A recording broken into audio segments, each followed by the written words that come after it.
ನಮಸ್ಕಾರ. ನಾನು ಭಾಸ್ಕರ್ ರಾವ್, ಮಾಜಿ ಪೊಲೀಸ್ ಆಯುಕ್ತ, ಬೆಂಗಳೂರು ನಗರ. ಇವತ್ತು ಬೆಳಿಗ್ಗೆ ಬನ್ನರ್ಘಟ್ಟ ಪೊಲೀಸ್ ಠಾಣೆಯವರು ಒಬ್ಬ ಪುನೀತ್ ಕೆರೆಹಳ್ಳಿ ಅನ್ನೋನು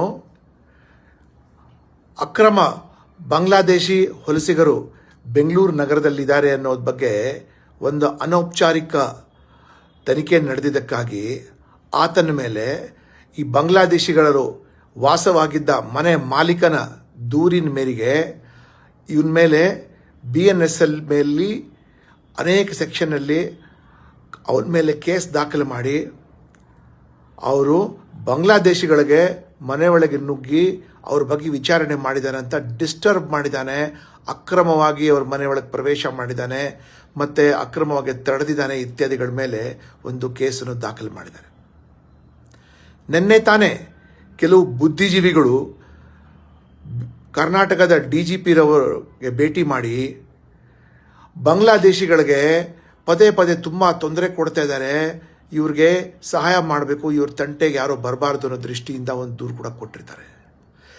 ನಿಜವಾಗ್ಲೂ ರಾಷ್ಟ್ರೀಯ ಸುರಕ್ಷತೆ ಬಗ್ಗೆ ಈ ಸರ್ಕಾರ ಚೆಲ್ಲಾಡ್ತಾ ಇದೆಯೋ ಏನೋ, ಅಥವಾ ಇವ್ರಿಗೆ ಅರ್ಥ ಆಗ್ತಾ ಇಲ್ವೋ ಏನೋ, ಅಥವಾ ಇಷ್ಟು ಮಟ್ಟಕ್ಕೆ ಇಳಿದು ರಾಜಕೀಯವಾಗಿ ಲಾಭ ಪಡ್ಕೊಳ್ಳೋಕ್ಕೆ ಏನು ಈ ಸರ್ಕಾರ ಮಾಡ್ತಾ ಇದಲ್ಲ, ಪೊಲೀಸರಿಗೆ ದಿಕ್ಕು ತಪ್ಪಿಸಿ ಪುನೀತ್ ಕೆರೆಹಳ್ಳಿ ಒಬ್ಬ ಕನ್ನಡದವನು ಅಕ್ರಮವಾಗಿ ಪ್ರವೇಶಿಸಿರೋ ಬಾಂಗ್ಲಾದೇಶಿಗಳಿಗೆ ನಿಮ್ಮ ದಾಖಲೆ ಏನು ಅಂತ ಅಷ್ಟೇ ಪ್ರಶ್ನೆ ಮಾಡಿಸಿದ್ದಕ್ಕೆ ಇವನ ಮೇಲೆ ನಾನ್ ಬೇಲಬಲ್ ಅಫೆನ್ಸಸ್ ಎಲ್ಲ ಹಾಕಿ ಒಂದು ಕೇಸ್ ರಿಜಿಸ್ಟರ್ ಮಾಡ್ತಾರೆ. ಪುನೀತ್ ಕೆರೆಹಳ್ಳಿ ಹತ್ರ ಯಾವ ವೆಪನ್ ಕೂಡ ಇರಲಿಲ್ಲ, ಪುನೀತ್ ಕೆರೆಹಳ್ಳಿ ಯಾವ ಫೋರ್ಸ್ ಕೂಡ ಯೂಸ್ ಮಾಡಿಲ್ಲ. ನಿಜವಾಗ್ಲೂ ಈ ಸರ್ಕಾರ, ಮಾನ್ಯ ಗೃಹ ಸಚಿವರು ಯಾವ ದಿಕ್ಕಿನಲ್ಲಿ ನಮ್ಮ ರಾಜ್ಯಕ್ಕೆ ನೀವು ಕರ್ಕೊಂಡು ಹೋಗ್ತಾ ಇದ್ದೀರಾ? ಈಗಾಗಲೇ ಅಸ್ಸಾಂಗಿಂತ ಹೆಚ್ಚಾಗಿ ಕರ್ನಾಟಕದಲ್ಲಿ ಹೆಚ್ಚು ಬಾಂಗ್ಲಾದೇಶಿಗಳಿದ್ದಾರೆ. ಅವರು ಬರ್ತಾ ಬರ್ತಾ ಬೆಂಗಳೂರ ಪೂರ್ವ ಭಾಗದಿಂದ ಪಶ್ಚಿಮ ಭಾಗಕ್ಕೂ ಅವರು ಬರೋಕ್ಕೆ ಪ್ರಾರಂಭ ಮಾಡ್ತಾರೆ.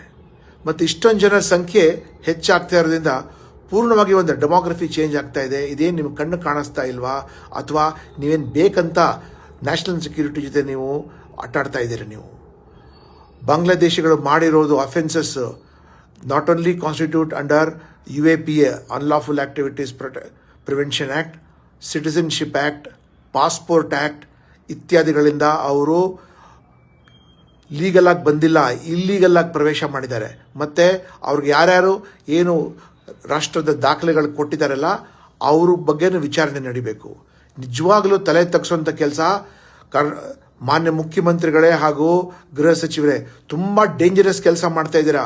ನೀವು ಮುಂದಿನ ಪೀಳಿಗೆಗೆ ಕರ್ನಾಟಕ ಹಾಳು ಮಾಡ್ತಾ ಇದ್ದೀರಾ ನೀವು, ಮತ್ತು ಕಂಪ್ಲೀಟ್ ಡಿಸ್ಟ್ರಾಯ್ ಮಾಡ್ತಾ ಇದ್ದೀರಾ. ದಯವಿಟ್ಟು ಎಚ್ಚರಿಸ್ಕೊಳ್ಳಿ, ಇಲ್ಲದ್ರೆ ಕರ್ನಾಟಕ ನಿಮ್ಗೆ ಯಾವತ್ತೂ ಕೂಡ ಕ್ಷಮಿಸೋದಿಲ್ಲ. ನಮಸ್ಕಾರ.